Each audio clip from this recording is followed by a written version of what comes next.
Next up, we've got UConn and Syracuse. Syracuse 7-point home favorites, 58.5 being the total in this game. I'll say here's the positive for Syracuse against Tennessee. Steve Angeli, the Notre Dame transfer, he didn't play that bad. 23 for 40, 274 through the air. Did have the one interception, but I don't think he was that terrible. Now, they did have some struggles at times running the ball consistently. The big problem was the defense. It was horrific for Syracuse. They were just not stopping Tennessee and Joey Aguilar. And I'm not a big Joey Aguilar fan, and even he lit them up.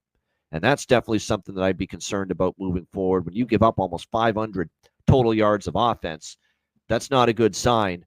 I'd be leery about laying 7 points or more with you here in this kind of a spot. And if you remember, UConn and Syracuse, they played each other last season. UConn was a 10-point dog. Syracuse won, but only by 7, 31-24. Now, they did have a huge total yard advantage, 538 to 352. But that was a better Syracuse team. They obviously had a great quarterback in Kyle McCord last year, who's gone. I don't think Angeli made a decent account for himself last week against Tennessee. But like I said, that defense was pretty bad. And it's still not the offense that it was with Kyle McCord last year for this Syracuse team. UConn under Jim Mora Jr., they played Central Connecticut 59-13 in their first game. The quarterback there has been around quite a bit now. Joe Fagnano back in the fold was pretty solid. They've got obviously Edwards leading them at the running back spot. They've got a couple of nice receivers too. Chris Parker, Jackson Harper, and Skylar Bell. Watch out for him. He was very good for UConn in their first game.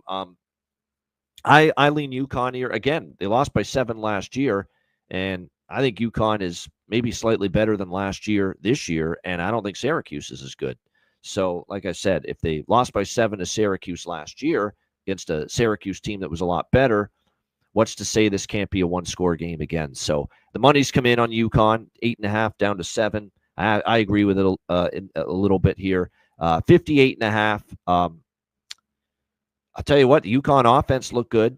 Syracuse defense looked shaky.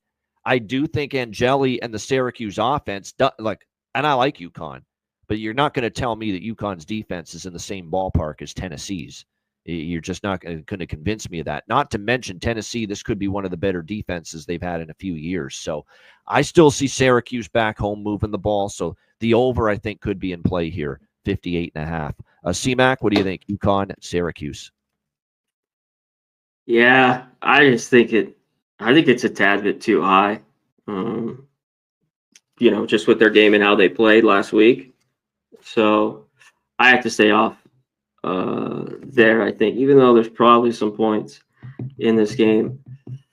Yeah, I like how they moved the ball against Tennessee. That's for sure. They had a few bad mistakes, and they dug a hole, which is they were down 17-0 like that.